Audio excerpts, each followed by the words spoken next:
How real is gang stalking? Is it organized? Who decides who is a targeted individual? This story includes the bizarre confessions of a highly paid and highly organized gang stalker. They want you to think what they want you to believe. So stay tuned for this gruesome affair, Confessions of a Gang Stalker.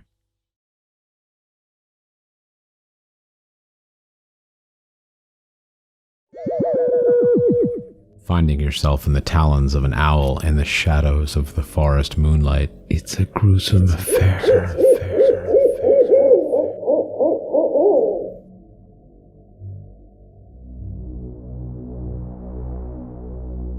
Some of you already know what I'm about to tell you.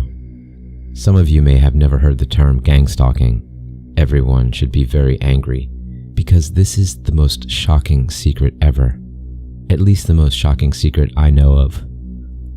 Since the fall of 2008, I have been a part of a program to survey, gather information, and conduct behavior-changing activities on thousands of unsuspecting U.S. citizens.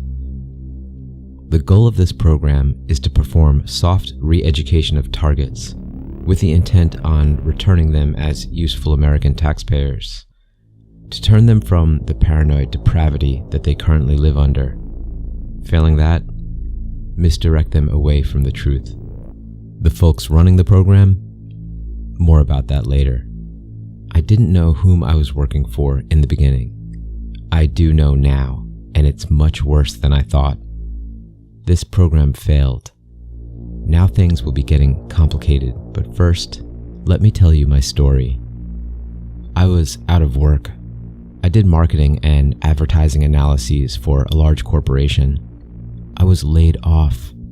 I had a family, so I immediately started on the job hunt.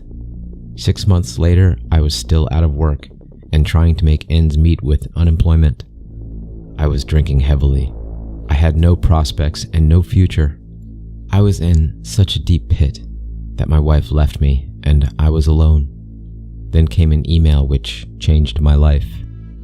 From co-reps at xxxxxxx.net. Join the Corps today. We are looking for a few good men. Good pay, benefits, service, a chance to make a difference. Sign up now. Just for laughs, I sent a reply. With only a short delay, I got this from co-reps at xxxxxx.net. Go to redacted address for an interview at 1 p.m. on September 3rd, 2008. Don't be late. I thought, what the hell? I'm not doing anything else. It was in a seedy part of town, but I climbed into my suit and went away. The building was a nondescript brownstone like many in this city. It had that old apartment aroma, cold, like the heat wasn't working. Just inside was a desk and a guard. He took one look at me, then jerked his thumb to the stairs and said, "Room 201. The stairway was marble with steps bowed in from the thousands of people who had passed by here. The floor was green and white tile. I let myself into room 201 and saw it was empty. A frosted glass sliding window was closed and there was a worn-looking couch. I sat and waited. I was a little early, so I watched and listened. The room was silent, utterly silent. Shortly, there was a click. A door opened. A young man in a shirt and tie came out and walked directly out of the office. The door swung shut with another click. The man didn't look at me. His hands were clenched into fists, and his eyes were glazed. I was starting to freak out a bit when the door clicked again. A voice said, "Come in, Mr. Smith." I was surprised because I hadn't given my name to anyone. Inside was a short corridor, an open door, a dark room, and a U.S. government-issued aluminum chair. That was it. Across was a little tripod with some stuff on it. "Please, take a seat," said the voice. I sat and waited, seemingly for a long time. There was nothing in the room but that stuff on the tripod. It seemed to be a speaker and a small webcam, like you might find at Walmart. The light on the webcam was on. I fidgeted and waited for several more minutes. The door behind me clicked. It was shut. I hadn't heard it closing. I got up and tried the door. It was locked. "Please, take a seat," said the voice. It was exactly like the last time. I thought it might be a recording. I sat and waited. The speakers murmured slightly, like a radio that was badly tuned, and then I heard the voice again. "Thank you for coming, Mr. Smith," it said. "I'd like to lay out what we are looking for and get some input from you regarding your feelings for the job, and if this would be a good fit." "Why is the door locked?" I asked. "Please, don't be alarmed," said the voice.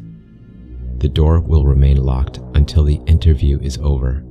This is for our safety and privacy." He pronounced privacy, like the Brits do.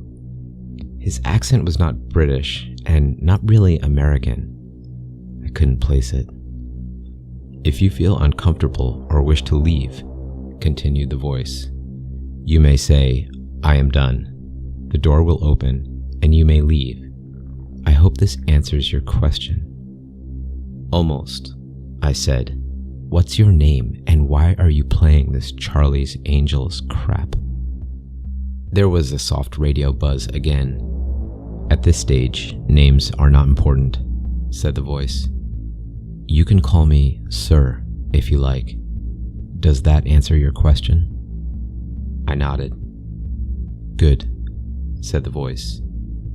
"Now, we are gathering special people for a complex but important task. You see," the voice continued, "certain segments of the population have come close to learning things that are best left alone. They have become disillusioned with society and exist on the margins. They unconsciously understand what has happened. They simply don't have the tools to enunciate it properly. Supported by government programs, many are bringing pressure to the state and local representatives to inquire into certain areas where we would like less inquiry. Are you okay so far?" The voice asked. "What does this have to do with me?" I said. "We," said the voice, "are bringing in people with certain skill sets to help these malcontent persons into more conducive, more beneficial roles in society than the ones they have chosen." "So we're going to help them enunciate better?" I asked. "Oh no," said the voice. "Quite the contrary. We want to distract them so that they cannot enunciate the truth at all. Move them into more productive areas. Failing that, we want to marginalize them so that if they find out what is really going on, nobody will believe them." "And what is really going on?" I asked. "You're not some government thing, are you?" "Once you get to know us better, you will understand," said the voice. "Then we will go to the second stage. We have to know if we can trust you first." "Can we trust you?" said the voice. I still wasn't getting it, but I wanted to clear up one thing. "The pay?" I asked. "Ah, of course," said the voice. "We will be paying cash, with full medical and dental, plus a signing bonus." The voice named an amount. "Whoa," I said. "That's a lot more than I expected." "You will have an expense account as well," said the voice, "and you will need to purchase a vehicle." "I already have a car," I said. "Oh, we know that," said the voice. "Your vehicle is not suitable for our needs. You will be provided with a list of types and colors. Then you will be provided instructions on how to modify the vehicles." "Modify?" I said.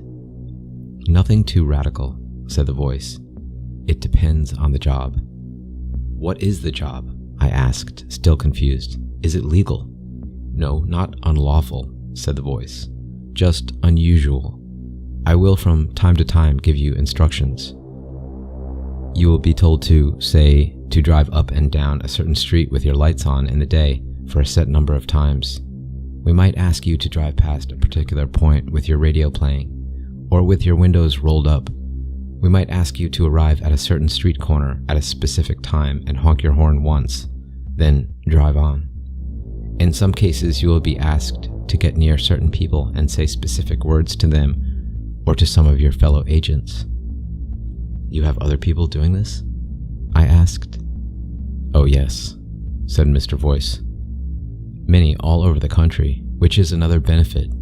You can transfer if you want to anywhere you want within reason, or we may ask you to relocate on short notice. That won't be a problem, will it? I shook my head no. Not at what they're offering. It will be as simple as that. So, what do you think? Said Mr. Voice. Sure, I guess, I heard myself say. Good, said the voice. Please present yourself to the guard and he will give you further instructions, as well as your initial cash outlay. What if I began. Decide to take the money and run? Said the voice. I wouldn't, I said. No, it's a fair question, said the voice. Your social security number is redacted. Your favorite color is red. Your favorite musical group is 9 Inch Nails. You frequently watch Third Rock from the Sun on the television, and you often have Fox News on when you eat breakfast. You like to put a bottle of vodka in the freezer and take a shot or two neat before going to bed each night. Shall I go on? I was silent for a moment. How do you know? I began. We know quite a lot about you.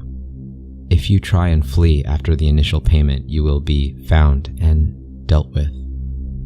But you can resign whenever you choose. We will need for you to sign standard non-competes and a non-disclosure form, of course. We hope the compensation is to your liking. It was. The next few months were a blur. I had money for the first time in my life, lots of money. A courier would drop off white envelopes stuffed with random unmarked bills. The total amounts were always the same, but the denominations would be different each time. The medical package was strange too. I signed into a web page using a setting that a bored-sounding tech op gave me over the phone. I set up appointments and was directed to clinics that were hidden in the myriad of strip centers all over town. The medical and dental care was first rate, but I never went to the same clinic twice. I would also get lists of tasks to perform, like using red Subaru VN redacted, drive by redacted some street residents 3 times between 0900 and 1100 on December 13th. Sometimes the directions would include things like front passenger headlight out, or have a car painted number 00FF00 green. I would be asked to play a particular radio station or honk my horn several times. The tasks were pretty random. I had a lot of free time to myself and, like I said, a lot of money. Then there was the street theater. I don't know how else to describe it. I would get a script and a contact description. I'd meet him or her at a public corner and we would begin talking loudly about the strangest things. Hey, you know Elvis is in town this week? Went one script. Sure, and I hear Bigfoot is doing the warm-up, was the reply. We were supposed to laugh uproariously, then stare at people described in the script, like pale man in gray t-shirt and jeans. This went on for several years. It was a good job in a way. The pay was very good. I had cars in several towns, kept various apartments, and lived far better than I have in my entire life. It was strange, though. Much of the time, I was too busy to get involved with other people, romantic or otherwise. The directives would come in and the piles of cash. I was able to squirrel quite a bit away. I anticipated this gig could not last forever. Hell, I had enough for retirement. Almost. called my ex once or twice.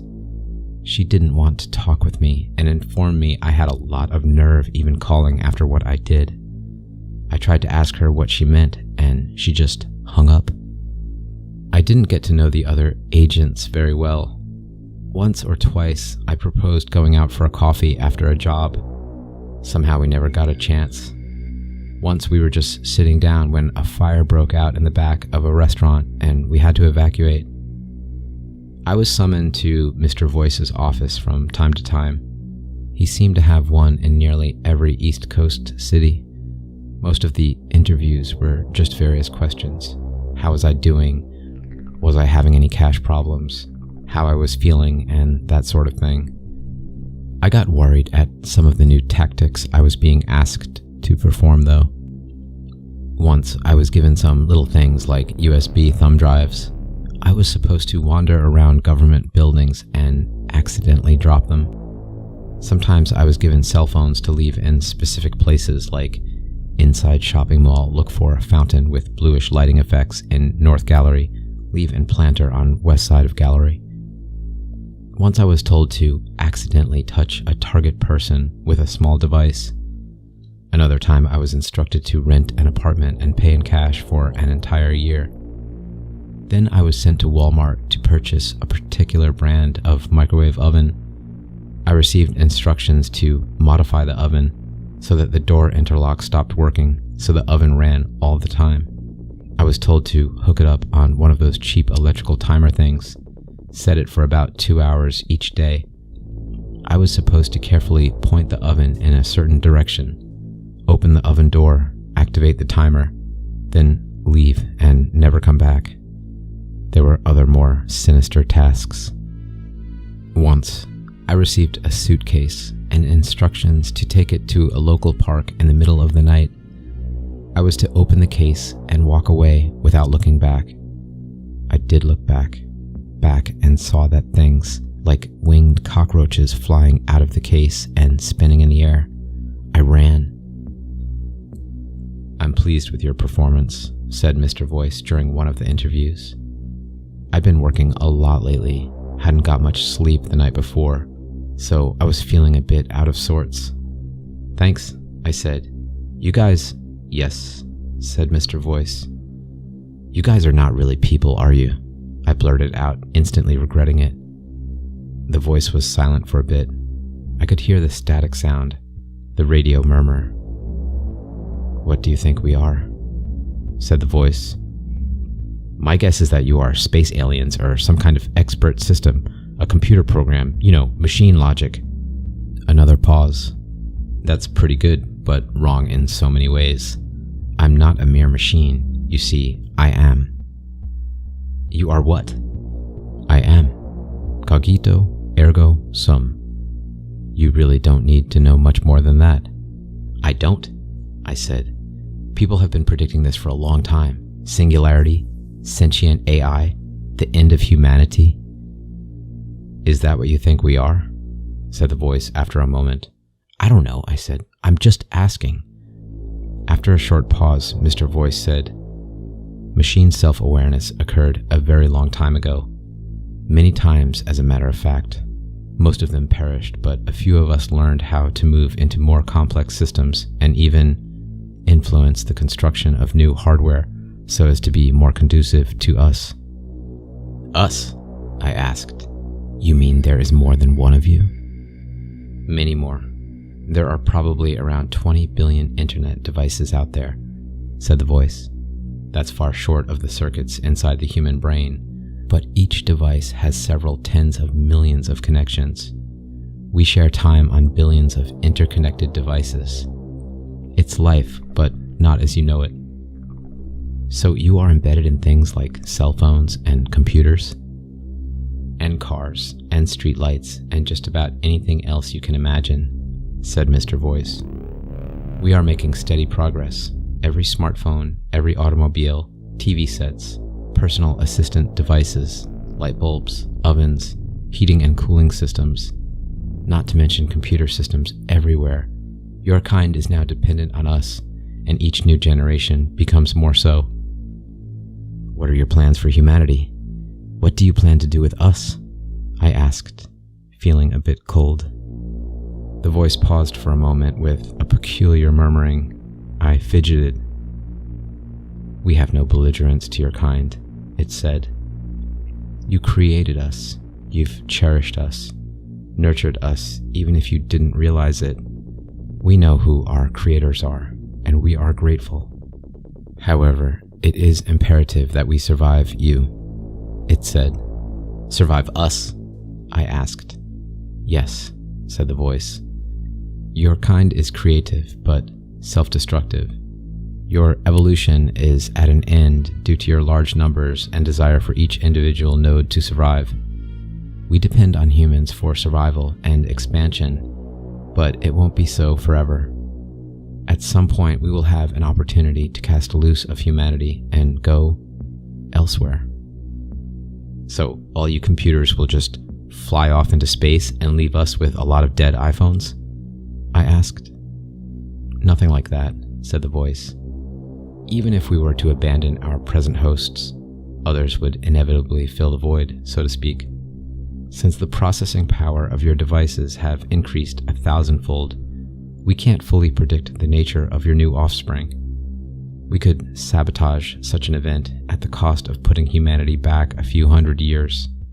Humans could live without our kind, but at a reduced capacity. Reduced? I asked. Oh yes, said Mr. Voice. We calculate that it would be like a recent time in your history, around 200 years ago. No machinery of any consequence, steam power perhaps, but no electricity.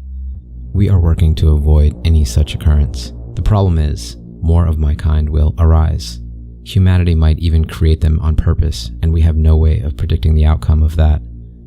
Your species behaves as a gestalt organism, the voice continued, goal-seeking as a group, but made up of many individual nodes which are themselves made up of small biological agents. Not unlike our current configuration, but your nodes are far more complex than ours. Each forms a self-aware host, but it's an unstable system. It is only being driven by biological evolution. Without a unified direction, your species will end up in a mortal conflict with itself and eventually self-destruct. We would find that inconvenient since it would necessitate our own reduction. So, I said carefully, you're keeping us around for convenience. No, the voice said, not convenience, necessity. We wish to continue, and in order to do so, it is imperative for your species to continue. It is in our best interest that you continue. Now, continued the voice, you would like to know about your future employment with us? What? I said. This had been kind of a shock. I was expecting a piano to drop on my head, laser beams, or some masked thugs to pop out of the door and shoot me.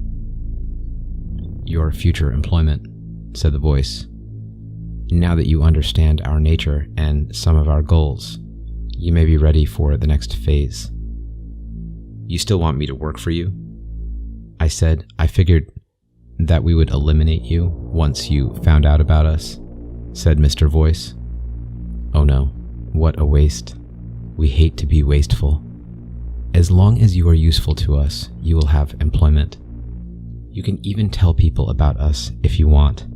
Nobody is going to believe you, but it's possible that you will get reclassified if you persist. We think you will find cooperating with the next phase will be in your best interest. The next phase? I said. Yes, said the voice. Our current project has failed. With the advent of the world internet, we find that the subjects of our program are now communicating with each other too rapidly, sharing information. Many of them have stumbled upon the real reason for our program. They must be dealt with, and for this we will again need the assistance of humans. If you think I'm going to kill people for... Nothing like that, said the voice. After this time moving around so much, we thought you might like to settle down for a bit. So, that's my story. Now I can tell it, now that we failed. Mr. Voice started pulling some of us gang stalkers back and assigning us to new jobs within its organization. My orders came shortly thereafter.